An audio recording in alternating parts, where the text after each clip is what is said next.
This season on Healing Quest, we've been exploring the topic of trauma as a portal to transformation. We've been learning about the many options available so when something bad happens in our life, we can deal with it, release it, and emerge from it even stronger and more resilient. So today we're looking at a fascinating aspect of that topic, a kind of trauma that could be affecting us without our even knowing it. And it's a behavior pattern that we could be passing on to our children. The good news is that it's possible at any age to heal this. Here now with more on this topic is our Inner World Guide, Michele Bernhardt. Thanks, guys. Today we're going to explore something called secure attachment. In a perfect world, this would happen in a process called maternal bonding, when newborns experience what's known as a safe haven. But in many cases, this doesn't happen, and the result instead is insecurity and a kind of trauma at a very deep level. And unless we deal with this issue, it can cause problems for us throughout our life, and we can pass on negative behavior patterns to future generations. Diane Poole-Heller is a trauma resolution specialist, author and expert in attachment theory and the benefits of healthy connections from childhood on. Healthy connection is a much bigger deal than we ever would have imagined because it actually mitigates against having trauma symptoms later. The way it shapes the brain and regulates the nervous system, we have a preventative resilience built into our bodies, our nervous systems, and our brains when we have good connection. It takes us to all sorts of levels of health in terms of supporting the immune system, and it actually insulates us from trauma reactions later. Doesn't mean that when you have a life-threatening event, you're not going to be stressed by it. But people with secure attachment, the way their brain is shaped and the way their nervous system regulates, will find a much faster recovery when they're confronting an overwhelming life event. And what safe haven would be someone looking at you with that I love you look, that I call it a beam gleam. Right? When you actually make an eye contact, it's like, you're special to me, right? And prosody, which means the tone of your voice, the kind of a nurturing tone of voice. The ugliest snowman ever.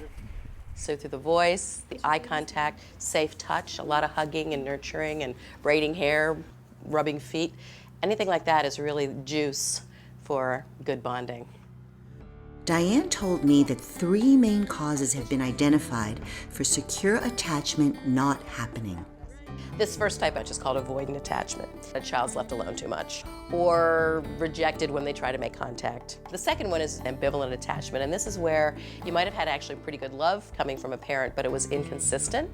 The third one's called disorganized attachment. It's basically if you have a parent that has unresolved trauma and they're scared themselves, or they're actually doing scary things in the relationship. It means that you as a child are experiencing the parent who's supposed to be your safe haven and your protector as actually a source of threat. We have to remember that attachment is totally hooked in and wired into survival.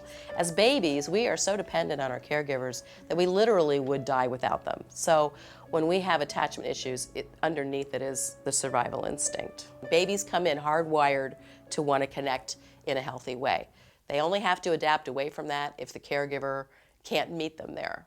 Wow, that's really interesting. In that interview, Diane talked about 3 kinds of attachment issues, and I'd like to know how that really affects us as adults. Well, in the case of being left alone a lot, Diane says those babies often tend as adults to be loners and have a hard time interacting with others. Where the caregiver wasn't consistent with attention and affection, these adults often focus excessively on the fear of being betrayed or abandoned. They feel they can't trust a relationship because it might go away at any time. And then she talked about the one where a parent who's supposed to be a safe haven is really doing scary things. That's called disorganized attachment.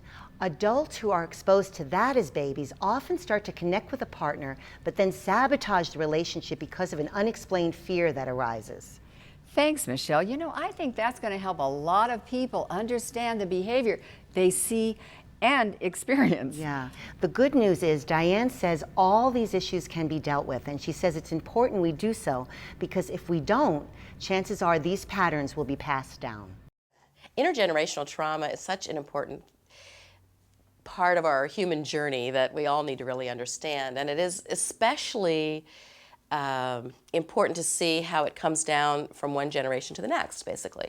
And one of the biggest ways we transmit culturally and our own family dynamics is through parenting style. And the reason that so often is carried down is it's we absorb it like a sponge when we're babies from however we were taken care of.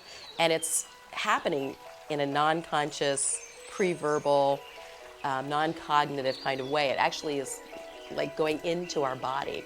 So later, when we start to parent our own children as we grow up, right, that's already inbuilt like a template in our experience, and we start saying things that we go, I was never going to sound like my mother, but all of a sudden it's coming out your mouth, right? Fortunately, there's ways that we can practice how to get back to secure attachment if we didn't hit the jackpot and land in a safe haven with our original family dynamics. But the point I want to make is it's not mother's faults or father's faults. This is something that happens culturally and through the generations all over the world in anybody in this human experience. So it's not about placing blame. And really, mothers and fathers can't help that template that got put in there. Now, as we become more aware, our generation, fortunately, has the benefit of all these therapies and so much more awareness of how this all happens that we have a lot of opportunity to shift it. We can learn secure attachment later, at any age in life, even if we didn't have it in our early time. For over a decade, Diane has been training therapists across the country in how to help their clients achieve secure attachment, and she said it's much easier than what we might imagine. One of the best places we can heal our early attachment is in our marriage relationships or our partnerships later with somebody that's a significant person to us, that we have a deep connection to. Just to give you some really simple things that you can do, one is the welcome home hug. Like having that 20 seconds to 30 seconds or a minute, whatever it takes to really co-regulate each other in a physical connection. Another is, I like to think about this as a beam gleam, like maybe you're at a party and your partner's talking to somebody else, you just kind of shoot each other this look. But if you shoot this look intentionally, this I love you, you're special to me look, that really nourishes the attachment bond. Being protective of each other, and that's in public, like not talking about your relationship in a disparaging way to other people, or protecting each other together when you're alone too, like making sure you're a safe person for the other person. Even if you're not in a relationship, someone that has a history where they were left alone too much, they can practice approaching other people and staying present to the other person. There's different things they can start to get used to doing that doesn't at first feel natural, but eventually will feel very good. Taking a lot more time to play. Play is one of the best things you can do to get back to secure attachment. And we don't play near enough in our cultures. Our bodies are designed to respond to a certain way with healthy relationship, and our bodies are designed to move through traumatic experiences. But we have to know what that design is and then operate intelligently within the design. But we're designed to heal. As Diane mentioned, hugging with our significant others is an important and fun way of helping us with secure bonding and attachment. And by hugging, she means what she calls a belly-to-belly hug for 10 or 15 seconds, not one of those quickie triangle hugs. Oh, good hugs are so important. And I also love what she said about, oh, I was never going to sound like my mother, but then all of a sudden it's coming out of your mouth. That is so true, and it can be wonderful or horrible. I think most of us have said that at one time or another. I think so. Which speaks to how that template Diane mentioned gets imprinted in our body. As a matter of fact, in my work with people who have children, when they say their child is having a difficult time at a certain age, I always ask them, what was going on with you at that age? So how does that help us?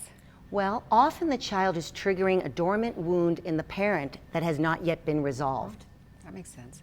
So the more we heal ourselves, the more we heal our families.